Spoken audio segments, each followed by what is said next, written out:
Hello, and thank you so much for clicking on this Q&A video. Before I get into any questions, I first want to give a really big thank you to each and every one of you. Without you, I wouldn't have reached 5,000 subscribers. It seems like it wasn't that long ago that I had my 1,000 thank you video, so I really do just want to say a huge thank you to all of you. I really do appreciate it. I thought that for this video, it would be nice if I just did a soft-spoken type ASMR with some nice rain sounds in the background. That way we can just seem like I'm chatting with you guys, and it can just be nice and relaxing. I also want to say that I'm not going to be saying the names of the people who asked me the questions, because the last thing I want to do is say anyone's name wrong. But so I have all the questions here. There were a couple of repeats, so I just put the questions in no particular order. So I'm just going to be reading them off, and I will answer them as best as I can. Alright, so question number 1 is, what is your favorite character type to do for ASMR roleplays? So if I had to just pick one particular type, it would probably be a kudere type character, which is really funny because the first time I did a kudere, it was very hard for me to get my voice in a tone that I liked, but once I started to get the hang of it, I actually really enjoyed that type of character. So, question number 2 is, what inspired you to do YouTube? So, when I first started YouTube, it was back in 2021, and my original intention was to just do, like, speed paint art videos. The problem with that is that I was very shy back then, and it took me a lot of courage to even be able to talk. So I did talk in a few of my earlier art videos, which I don't have up anymore because I want this channel to just be primarily focused on my ASMR with my art, and you know, not the other way around. So my original intention was to just do like speed paints and things like that, but it just took me a while to actually get the courage to talk. Question number 3 is, who or what inspired you to do ASMR in the first place? And do you have a favorite ASMR artist? So, my first time I ever saw an ASMR video was actually a Pokemon card opening, and it was by a YouTuber called ASMR Planet, and she was opening up Pokemon cards. And at the time I was extremely confused because I kept wondering why she was whispering. So, of course, I had to look up what ASMR meant, and then it all started to make sense. Another person, or another YouTuber that got me into ASMR, her name is Cherry ASMR. She does a lot of gameplay videos. For those of you who don't know, I'm a very big World of Warcraft fan and RuneScape fan. And back a few years ago, and even now, she continues to do WoW gameplay ASMR videos that I just find so enjoyable. She's probably my favorite ASMR artist on YouTube, and I would say that they are the reason, both of them are the inspiration that kind of pushed me to do ASMR myself, because I thought to myself, well, you know, maybe I could try to take my art and combine it with ASMR, as so long as I can just get over my shyness. If I can just not be shy, I think I could do ASMR stuff myself. Alright, question number 4 is, what would you say is your best habit and your worst habit? So, I would say that my best habit is that I like to think of myself as a pretty patient person. It took me a long time to say that with confidence, though, because growing up, I was the complete opposite of being patient. I was very, I guess you could say I had an attitude problem growing up.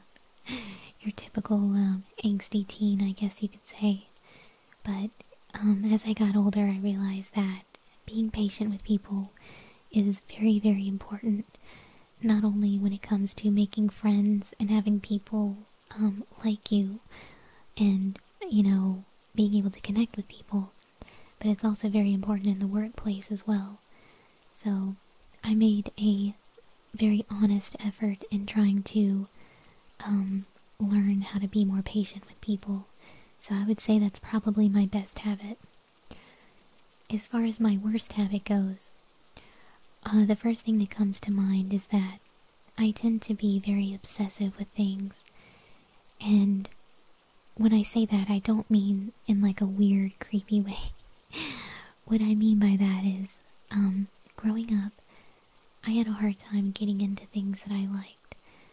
So when I would actually find something that I really did enjoy, I would grab a hold of it and I would become very obsessed with it. For example, when it came to Pokemon, I couldn't just have a few Pokemon cards. I couldn't be content with just having a couple. I felt the need to have everything to do with Pokemon. I would play my game for hours on end.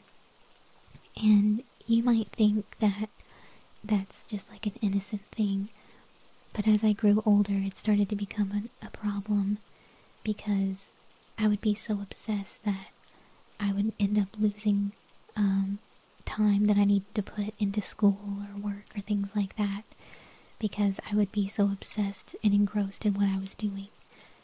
So, as I grew older, I kind of realized, like, hey, you need to enjoy these things when the time allows for it.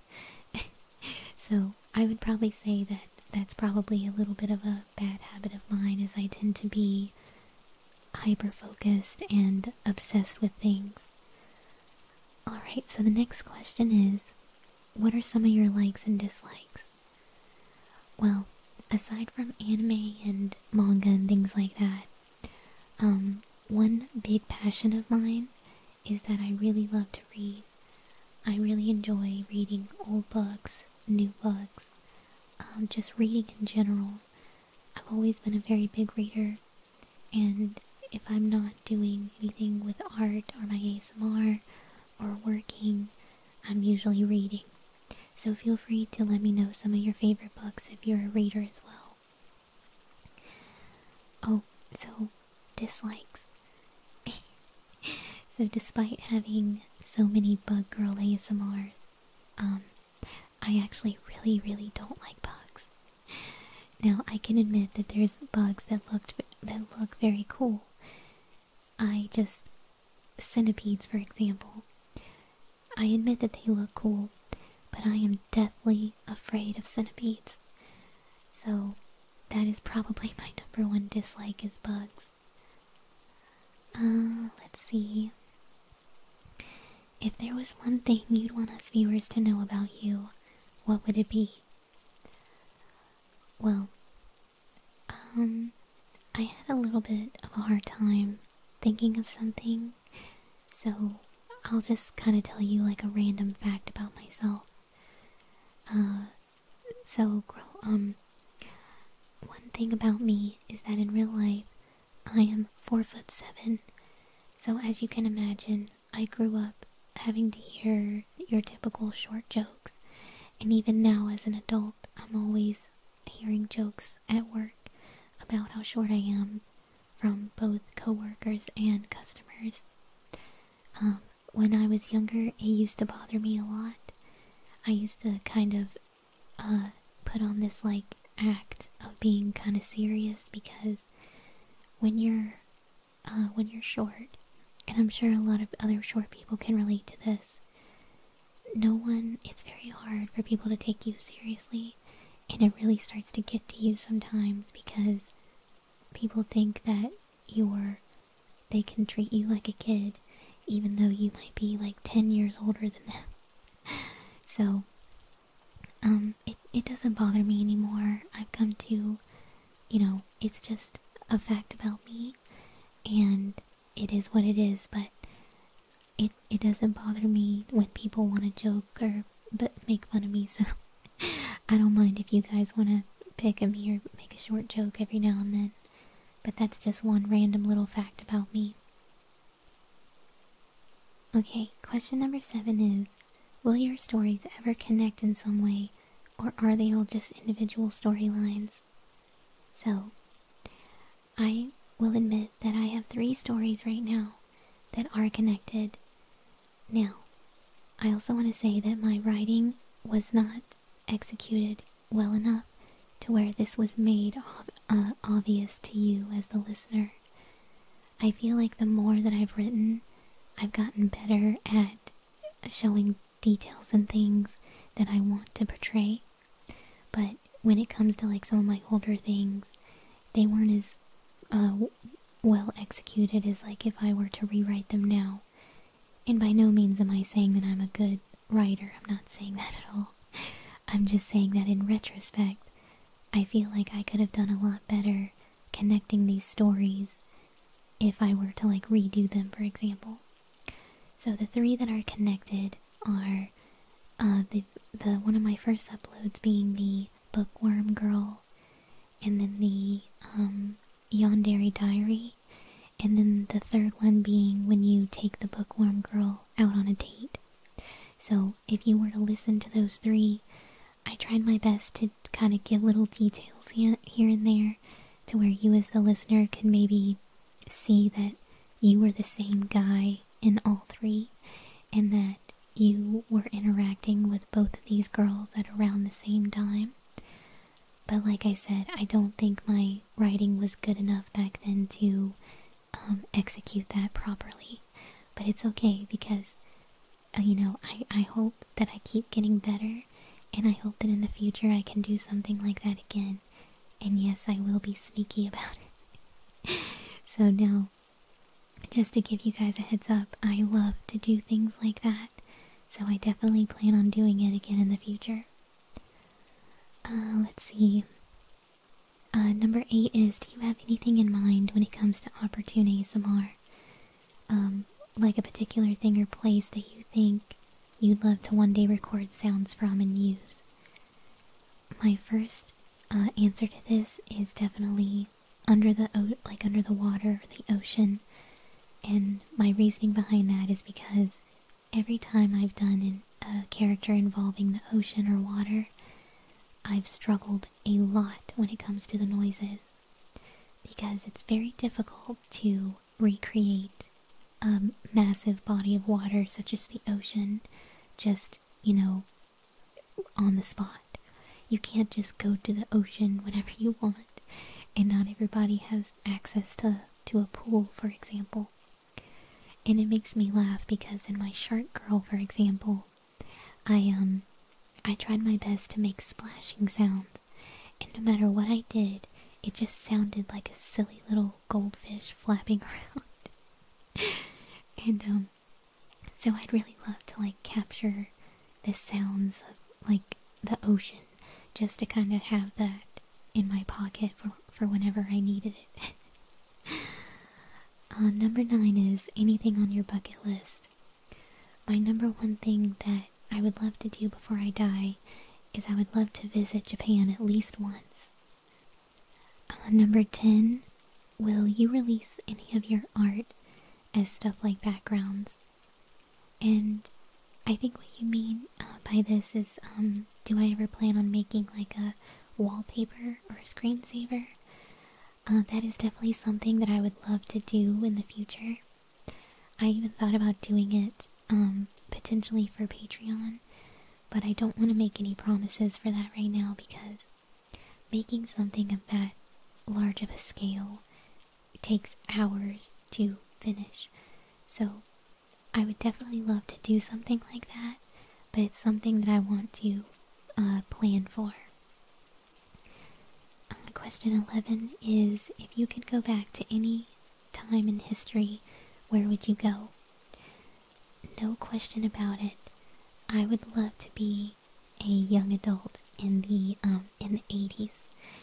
And now, I may be romanticizing this a bit because of like stories and movies that I've watched that were based in the 80s, but nothing seems more fun to me than like going to a concert or, you know, just the whole vibe of like the music scene or like the goth scene and things like that just really attract me.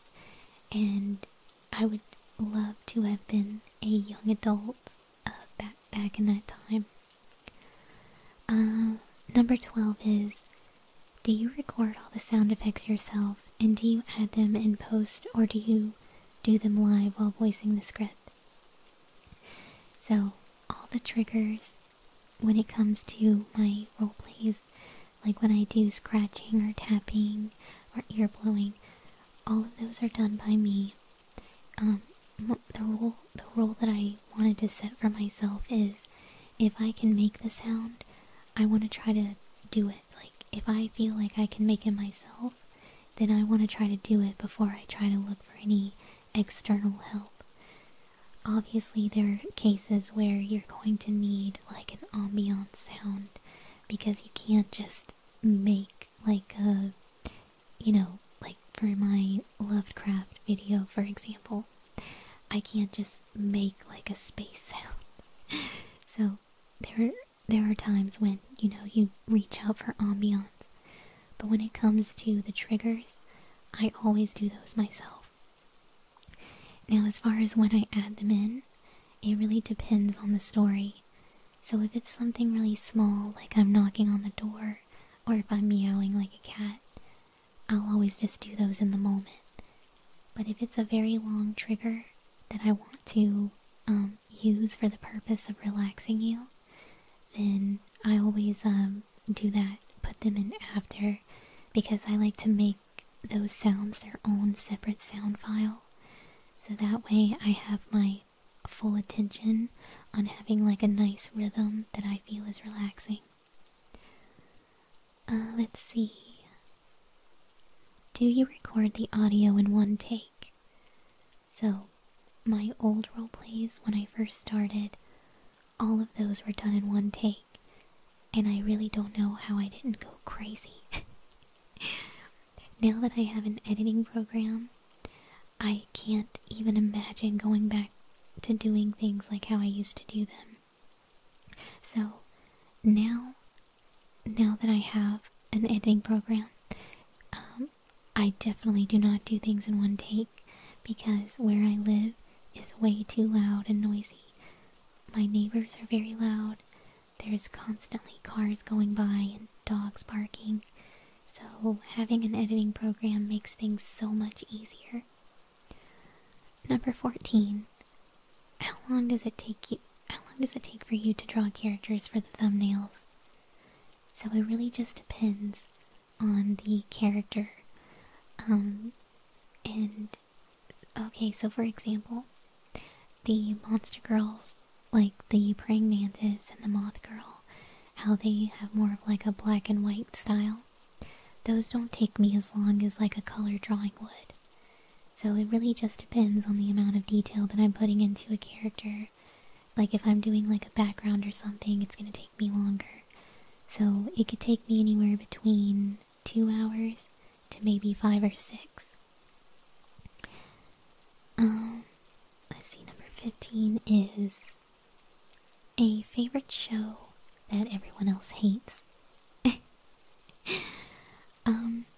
To be honest, I'm not really sure, like, shows that other people hate, but I will tell you that my 2 favorite shows are number 1, Breaking Bad, and number 2, Vikings.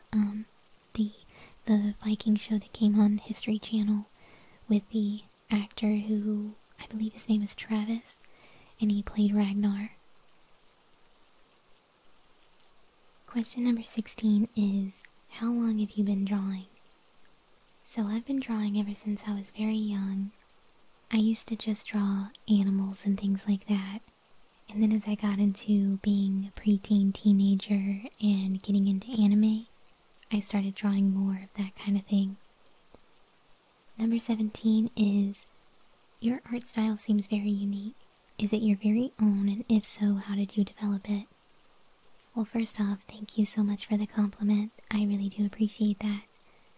As for my inspiration for my style, one person in particular comes to mind, which is Hiromu Awakawa. I apologize if I pronounced her name wrong, but she is the artist creator of Fullmetal Alchemist. And when I talk about Fullmetal Alchemist, I'm referring to the 2003 anime, because that's the one that I grew up with. Now, growing up, I did everything I possibly could to try and draw like her. I used to draw Edward so much that I would be able to draw his automail without even looking at anything. Now, whether or not it was good is a totally different question. But, yeah, she is by far my number one inspiration when it comes to my style and how I draw. And I know I've mentioned this before in a community post, but I have a very large Fullmetal Alchemist collection, and in some of the art books that I have, there are some interviews with her where she talks about how she grew up on a farm, and as a kid I always really related to that because I also grew up on a farm. But she was just like my hero when I was younger. But so her mixed with my love of anime, in particular like the late 90s, early 2000s style anime, and also growing up in the 90s watching cartoons, I feel that all of those elements kind of came together and made the style that I kind of consider my own now. Alright, so number 18 is, as a newbie learning how to draw a sketch, is there actually anything more to learning than the frequency of practice? I just want to say that by no means do I consider myself a professional artist, so my advice to you is just going to be based on my own experiences. So please just take that with a grain of salt, and you definitely don't need to listen to me if you don't want to. But my number one piece of advice is please, please, please make sure that you are having fun drawing what you want to draw, and you don't feel pressured by your friends or any outside force to make you feel like you need to draw something that you don't want to. From my own personal experiences, the minute that that starts to happen, all the fun that you had from drawing is just totally gone. So please just, especially as a beginner, please just focus primarily on having fun and learning how to do new things as you want to do them. And don't let anyone else try to make you feel like you need to do anything that you don't want to do. My second piece of advice is going to be more difficult than the first, and which that is, please try not to compare yourself to other artists and other people that draw. Now, with social media and things like that, I know that there's going to be times where that's impossible to get around, but just try your best to not compare yourself to others. And you know, it's okay to look at other people and feel inspired and feel like you want to try to do what they're doing, but don't let it discourage you into not doing new things or anything like that, because even the artists that you're looking at that you feel are amazing and great and all these things, I can promise you that even people like them, they definitely have something that they have trouble drawing, because everyone has, no one is perfect. There's always something out there that is difficult for someone, and for all you know, that thing that that person may find difficult to draw is something that you may find very easy. So everyone is different, and everyone's pacing is different, and you just need to focus on doing what you want to do, and don't focus on what other people are doing or what other people say. And please, do not feel like you need to draw things just to get popular or to get attention. Just do what you want and just have fun. Those are my two biggest pieces of advice for you. So, while I'm on this topic, I just want to tell you guys a quick little story about myself in regards to my history with art. So, before I did anything under the name Allie Chu, in my early 20s, I actually used to do a lot of commission and freelance work. Now, during that time, I learned a lot about myself. To start off, there are two different types of artists. There are artists that do what they do for a job, and then there are artists that do what they do as a hobby. During my time working how I did, I learned that I am definitely an artist that likes to do things more as a hobby. As I'm sure all of you know, when you have a job, you have to do things that you don't always want to do. And that concept is no different when it comes to art. So, I went many years having to draw and do things that I didn't necessarily like or enjoy, and it started to wear me down to the point where I ended up going a couple of years without drawing at all. I ended up getting so burnt out and so, the only way I can describe it is depressed, because I had my passion as a child just felt like it was taken away from me. And of course I'm not blaming anyone. This was just a realization that I came to as I grew up, which is what I thought to be true as an artist ended up not being true. So, while that time during my life was very stressful, I'm actually quite happy that it happened to me, because during those 2 years of not drawing, I learned that I was the type of person that if I'm not enjoying myself and showing my own creativity through doing what I'm making, then there's not really much point in me doing any of it at all. And that really does relate to the ASMR work that I do today. And I just want to say that I've gotten a few questions pertaining to why I don't take script commissions or why I don't read people's scripts. And this is exactly the reason why. It's because, for me, art is something that I see as something fun and something that is a stress reliever for me. And so, by saying that, every single step of the process when it comes to making a video is fun for me and is enjoyable for me as the artist. The writing and the creating the character, the drawing, the voicing, every single piece of that process means a lot to me. And so if anything were to get taken away in the sense that I didn't have a part of it, I wouldn't feel like it was mine anymore, and I would feel similar to how I did before, in that now I don't feel like I'm doing what I want to do, and there really just wouldn't be any point in me doing anything at all. So I hope that doesn't come off like depressing or anything. I definitely don't mean it to come off that way. And I hope that anyone that heard that, maybe it might help them in some way, or, I'm just trying to be as honest as I can.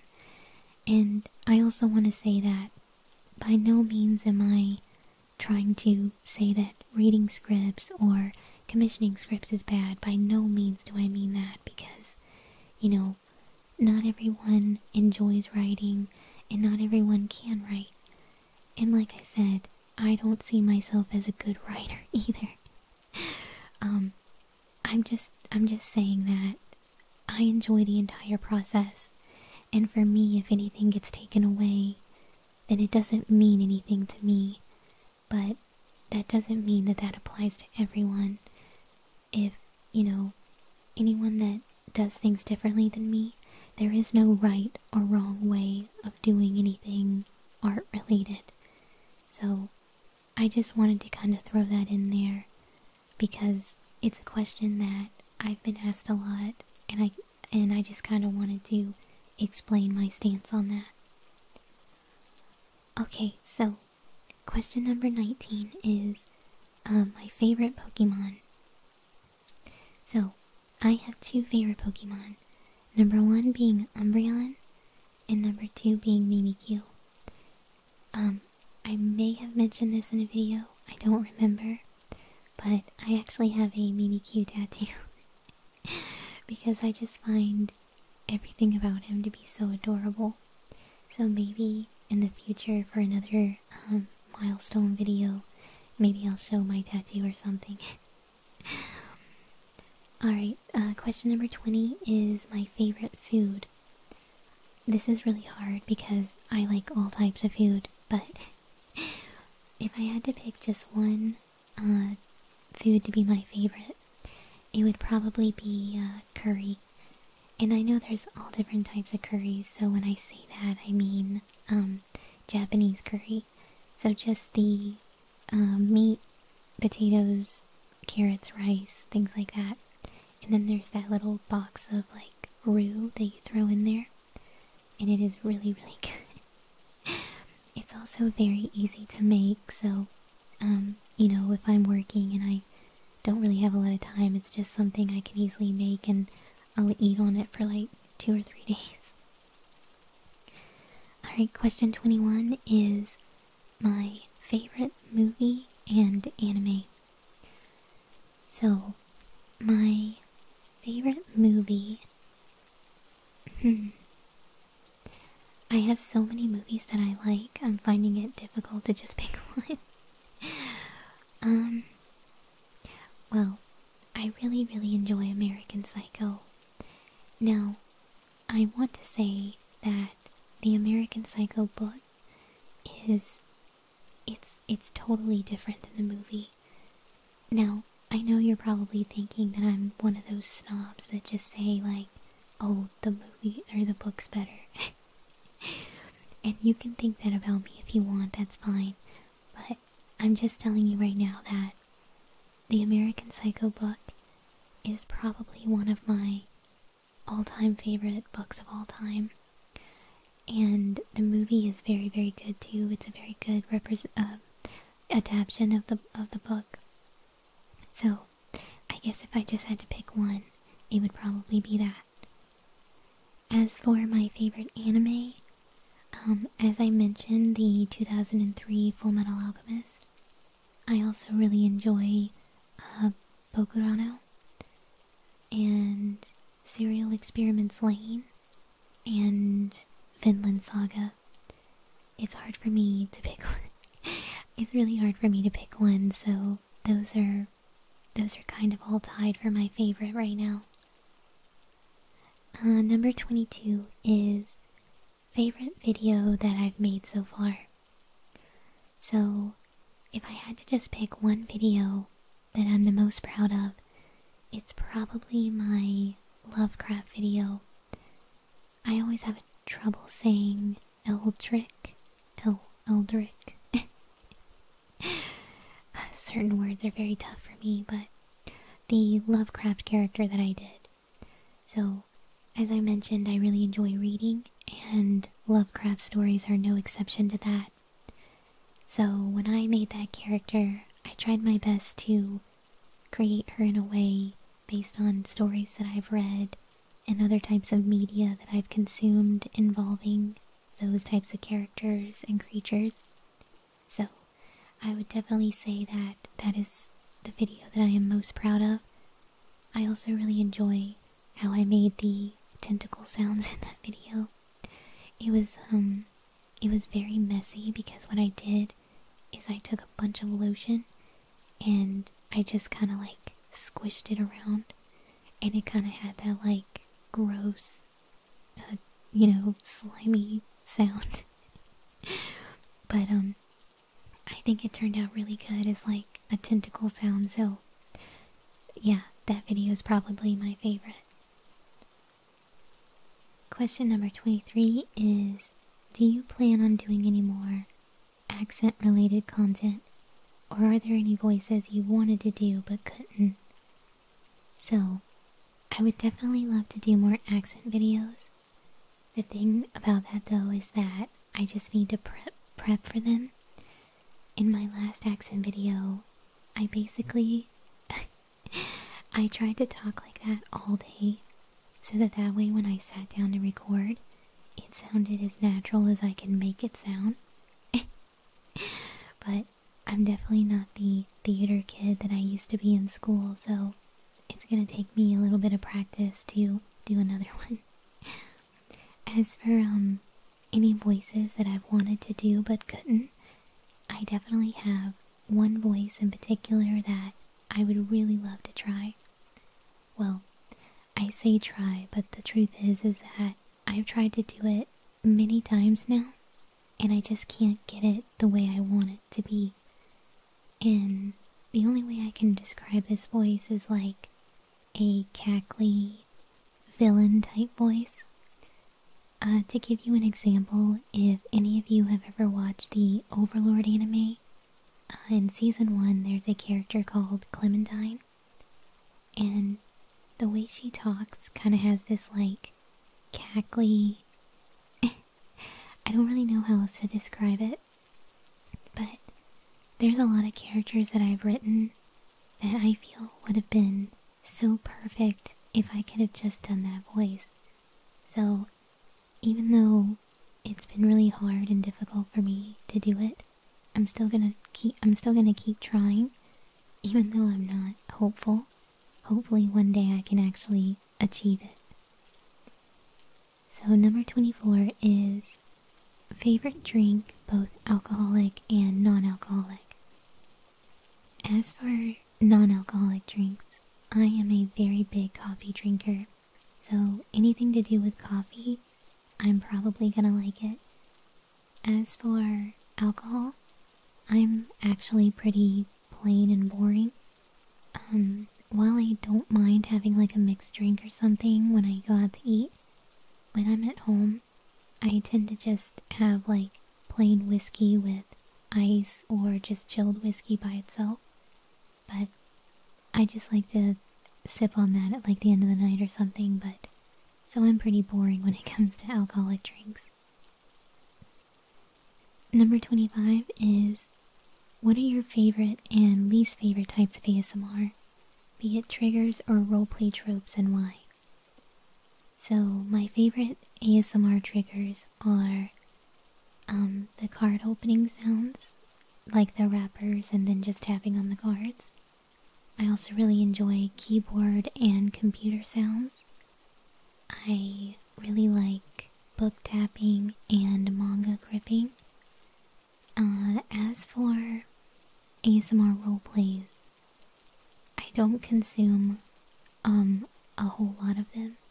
Obviously I've listened to them because I wouldn't even know what it was if I didn't.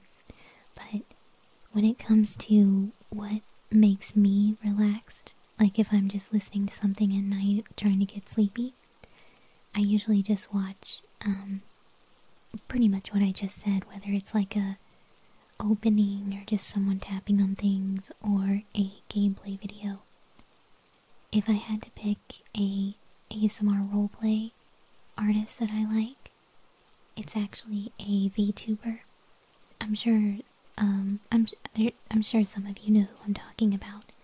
His name is Vox Akuma, and I'm pretty sure he does a lot of his ASMR roleplays live, which is pretty amazing when you think about it, because I can't even imagine doing an ASMR anything like. The thought of that is just so scary, to know that it can just so easily be messed up. But the ones that I've seen him do are not only very good story-wise, but the way that he incorporates sounds is really nice too, and I don't know. I guess it's just my personal preference, but I definitely enjoy his. Oh, I noticed you also asked what my least favorite triggers were. And I don't think I guess I haven't really been exposed to enough to really have a dislike. In all my time listening to ASMR videos, I've never came across anything that I really didn't like. I'm sure there's something out there that I probably just haven't came across it yet. Number 26 is there any type of ASMR you want to create and haven't yet? And if so, why? So there are 3 types of ASMR roleplays that I am purposely not doing until I know for sure that I can do them in a way that I want to. And those are a witch character, an alchemist, and a scientist. And the reason why I'm not doing them until I'm ready is because I just don't have the items that I would really want to use for trigger sounds. And I would really love if I can make like like a bubbly cauldron, or like a sciencey, like things bubbling in the background and boiling and things like that. Now, I know I can definitely do boiling, like that's not really so much the issue as the different types of glasses, and I don't know, I have this image in my mind of what I want the ambiance to be, and I just don't have a means to create it the way that I want to yet. But those are definitely ones I want to do in the future when I'm able to. So number 27 is, what is my favorite spider? When I first read this question, my first answer was a dead one. But I know that, I know you obviously meant like how they look and stuff. And if I had to pick a spider, it would probably be, the name of them, I can't remember the name of them, but do you know those Japanese spiders, the ones that are like black and yellow, and they're kind of like very long and very creepy looking? If you've ever seen the anime Hellgirl, you might know what I'm talking about. But I always thought those spiders, even though they're creepy, kind of have this really pretty look about them too. So number 28 is, if you were to marry a fictional character, who would it be? This is a very tough question for me because I have a lot of anime crushes. My first thought went to Aizen from Bleach. Whatever that says about me is fine. I know he's obviously the villain, but I tend to like the bad guys in anime. But he was my first choice. Number 29 is, what is my favorite dessert? If I had to pick a favorite dessert, it comes down to 2, which are just a classic cheesecake, and by classic I mean I don't want it to have any sort of chocolate or caramel or nothing like that. I just want it to be a plain good cheesecake. I will only accept strawberry if any toppings are on it. And my second favorite is a tiramisu. And the reason why is because I've had very, very good tiramisu, and I've had very, very bad ones. And if it's done right, it is absolutely delicious. Now, I saved this question for last, which is a question that was posted by a commenter that leaves some of my favorite pun comments. And they asked, how do you throw away a garbage can? And my answer to that is that the first step is that I have to put myself in it first. Alright, so that was all the questions I have, guys. Like I said, or at least I think I said, I'm sorry if I happened to miss over one. There were quite a few repeats, so I tried to condense them all down.